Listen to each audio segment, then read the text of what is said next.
유죄 확정돼도 정치는 계속합니다라고 얘기하신 분이 있네요. 짐작되시죠? 정치권에 들어왔는데 유죄가 나올 거라는 얘기가 지금 많죠. 화면에 있습니다. 일단 조국 대표가 언론 인터뷰를 통해서 이렇게 밝혀요. 지금 대법원 판결 앞두고 있잖아요. 뭐 언제 나올지는 아직 정확하게 모르겠습니다만 당연히 유죄 판결 나오면 승복한다. 그리고요, 요 대목이 좀 중요해 보이네요. 대법원의 유죄 판결이 나와도, 그럼 확정되는 거예요, 유죄가. 나와도 다시 정치의 길을 걸어갈 것이다. 그리고 대선 얘기는 좀 성급하고요. 의정활동 집중합니다. 두 번째, 유죄가 최종 확정되더라도 본인은 정치의 길을 계속 걸어간다라고 밝힙니다. 앞서서도 최근 며칠 전에도 관련된 비슷한 맥락의 얘기를 꺼내놨어요. 그 목소리 들어보죠. 대법원 판결이 언제 어떻게 날지 모릅니다만은 그 마지막 그 순간까지 저희 최선을 다할 생각입니다. 제가 잃을 것이 없기 때문에 두려움이 없고요. 판결이 어떻게 나든 간에 저는 끝까지 한번 가볼 생각이고 다른 어떤 국면이 벌어지면 또 그 국면에 맞추어서 저의 또 최선을 다하고 유죄가 최종 확정되면 실형을 살아야 되는데 뭐 그런 걸 감안한 상황에서 정치의 길을 계속 간다 이거거든요. 화면 좀 보겠습니다. 지금 정치의 길 걷겠다는 조국 가능할까? 지금 뭐 자녀 입시 비리 등 이런 걸로 지금 2심에서 징역 2년 선고를 받았어요. 근데 이제 대법원에서 이게 확정이 되면 어떻게 되냐면요. 2년 실형을 일단 살아야 돼요. 그리고 형이 다 끝난 뒤에도 피선거권이 2년이거든요. 요거에 2년 실형을 살게 되면 5년 제한됩니다. 그러면 합해서 7년이에요. 7년 동안 정치 활동이 불가능해지는 상황이거든요. 근데 이거를 본인도 알고 있을 텐데 정치의 길을 계속 걷겠다. 그렇다면 어떤 대안을 갖고 있는 걸까? 이건데요. 최진년 변호사? 네. 그러면 이게 지금 사실은 옥중에 계신데도 출마하신 분이 계시잖아요. 송영길 네. 소나무당 대표. 뭐 득표도 굉장히 얻었는데 네. 그럼 송영길 대표와 같은 길을 걷겠다는 건지 아니면 다른 방법을 생각하는 거지. 어떻게 보십니까? 저는 이걸 보면서 일국의 법무부 장관을 하셨던 분이 법을 이런 식으로 사법부를 무시할 수가 있냐 하는 정말 법조인으로서 자괴감이 들지 않을 수 없는 그런 상황인 것 같은데요. 예. 실질적으로 지난번에 어떻게 보면 직권남용이라든가 아니면은 그 관련된 여러 가지 법으로 위반으로 해서 서울고등법원에서 실형 2년을 선고를 받으면서도 방어권 보장이란 취지에서 구속은 하진 않았습니다. 그렇습니다. 그 법원의 취지는 뭐냐면은 대법원 판결이 있을 때까지 자숙하고 기다리라 이런 취지인 것이거든요. 그럼에도 불구하고 그런 것이 안 하고 나는 사법부 판단을 있다 하더라도 비법률적 방법으로 해서 국민의 어떤 그 판단을 받겠다라고 해서 지금 결국 이 상황이 됐었는데 예. 개인의 어떤 성공이라고 볼 수 있을지는 모르겠습니다만 대한민국의 민주주의와 법치주의 관점에서 봤을 때는 정말 엄청난 민주주의 법치주의의 손상이다라고 밖에 볼 수가 없는데 말씀하신 것처럼 실형 2년이 확정되면 2년 플러스 실형 선고하고 나와서도 5년 그래서 7년 동안 국회의원의 출마 내지는 이제 어떻게 보면 뭐 피선거권이 피선거권이 안 없는 되잖아요. 거예요. 예. 결국 정당법에 의했을 때도 각종 자격 정지가 있기 때문에 사실상 무슨 고문이네 이런 식으로 할 수 있는 것은 변론으로 당 대표를 맡거나 아니면 구체적인 어떤 공직을 맡는 것은 사실상 안 되죠. 불가능한 것이죠. 예. 그럼에도 불구하고 이와 같은 메시지를 던지는 것은 결국 사법부에게 빨리 판결 선고하지 말라라는 강한 정치적 드라이브를 던지는 것 아니겠습니까? 시간을 좀 가져라. 그러니까요. 절대 내가 정치 활동을 해야 되기 때문에 나를 판결 선고하지 말라라고 하는 무언의 대법원에 대한 저는 시위라라고 저는 그렇게 봅니다.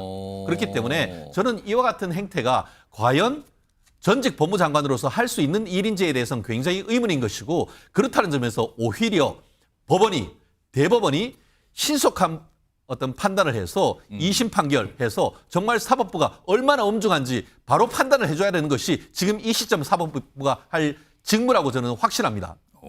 그냥 사법부에 대해서 막 얘기까지 하셨는데 강성필 부위원장. 예. 대법원 판결이 유죄로 최종 확정되면 2년 실형 플러스 여기에 더해서 네. 5년 동안 자격정지예요. 그럼 7년이거든요. 근데 이거를 벗어날 수 있는 유일한 방법은 네. 사면 아닙니까? 사면? 혹시 이런 생각을 하는 걸까요? 그러니까 사실 야당에서 저희 민주당에서도 그리고 예. 뭐 조국 혁신당에서도 그런 얘기 사실 많이 합니다. 어떤 분들은 뭐 조국 혁신당의 조국 대표가 뭐 일부 뭐 무죄가 나와가지고 뭐 파기환송이 된다느니 뭐 여러 가지 상상을 하는데 파기환송되면 또 2심 가서 재판 다시 해야 되는 거잖아요. 그렇죠. 그러면 또 바로 대선 가도로 간다. 그렇기 때문에 이재명 대표가 지금 뭐 경계를 해야 된다. 부담스럽다? 부담스럽다. 이런 허무맹랑한 얘기가 많이 나와요. 그래서 저는 제가 뭐 법률가는 아니지만 예. 제가 아는 법 상식으로는 사실은 이게 불가능하다고 보거든요. 그래서 저는 또 지금 우리의 사법부가 최근에 이재명 대표 몸살 때문에 몸이 안 좋다고 해도 있으세요.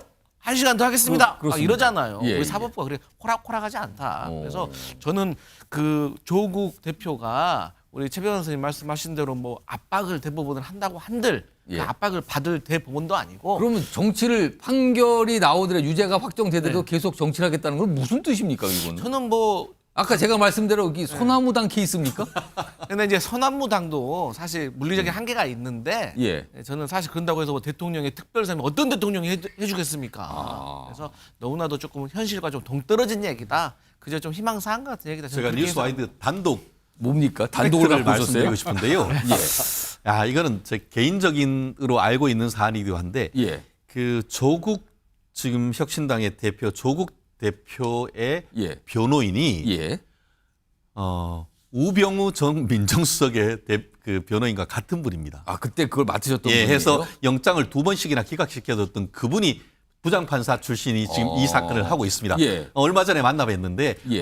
결국 법리적으로 굉장히 다투고 있다라는 말씀을 들었어요. 그래서 예컨대 이제 그 김영란법 위반과 관련해 가지고는 직접 받지 않고 가족들이 어떻게 보면 그 따님이 받은 예. 것에 대해서 과연 이것이 유죄인가 이런 부분을 지금 다투고 있는데 지금 말씀하신 것처럼 조국 혁신당에서는 그런 부분에 대해서 앞으로 계속 다투겠다는 취지로 저는 알고 있습니다. 일부 무죄라도 나오려는 그렇죠. 걸 원하는 그런 거 거에 대한 아니냐. 일말의 어떤 가능성을 두고 이런 취지를 하는 것으로 저는 알고 있는데 예. 어쨌든 그런 부분에 대해서 뉴스와이드를 통해서 단독으로 제가 말씀드리고 아, 있습니다. 그런 걸 좀 생각하고 있다, 변호인께서. 오, 알겠습니다.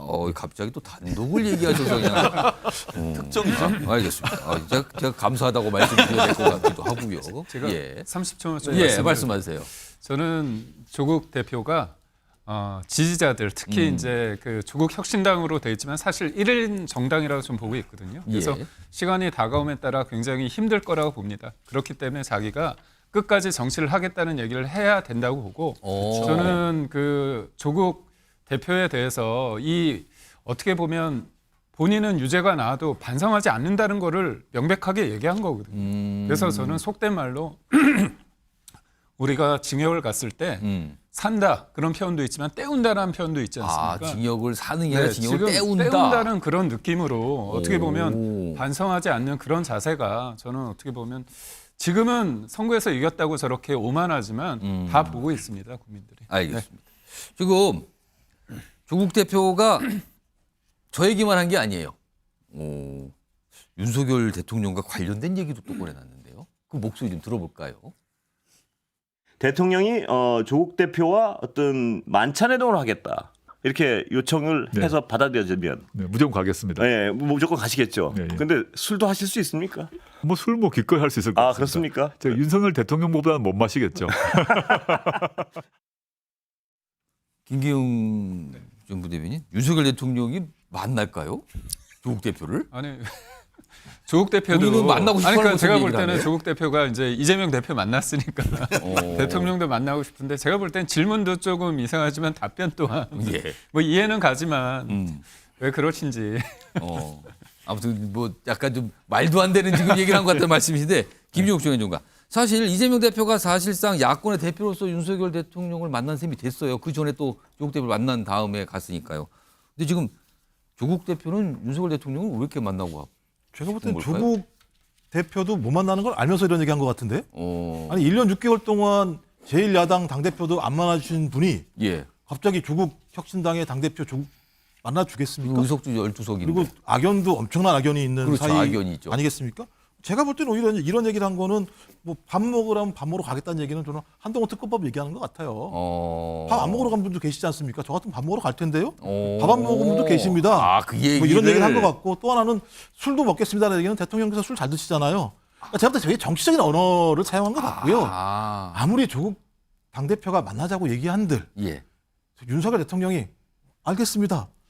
서로를 좋아하니 만약 이렇게 안 할 거니까 정치적으로 제가 볼 땐 저런 방식의 정치적 용어를 통해서 비판적인 내용을 하는 거고 본인이 계속했던 얘기가 자기는 이제 이게잖아요. 운전하더라도 정치 계속 이건 네모난 세모 같은 얘기거든요. 이 얘기는 자기는 앞으로 계속 윤 정권과 맞서 싸우겠다. 직업으로서의 정치를 하겠다. 뭐 이런 의미를 가지고 얘기한 거예요. 그래야 조국혁신당이 유지가 될 수 있죠. 그러니까 지금 발언들이 다 정치적인 어떤 생각을 하면서 이렇게 던지고 있다라는 뭐 분석이신 것 같아요.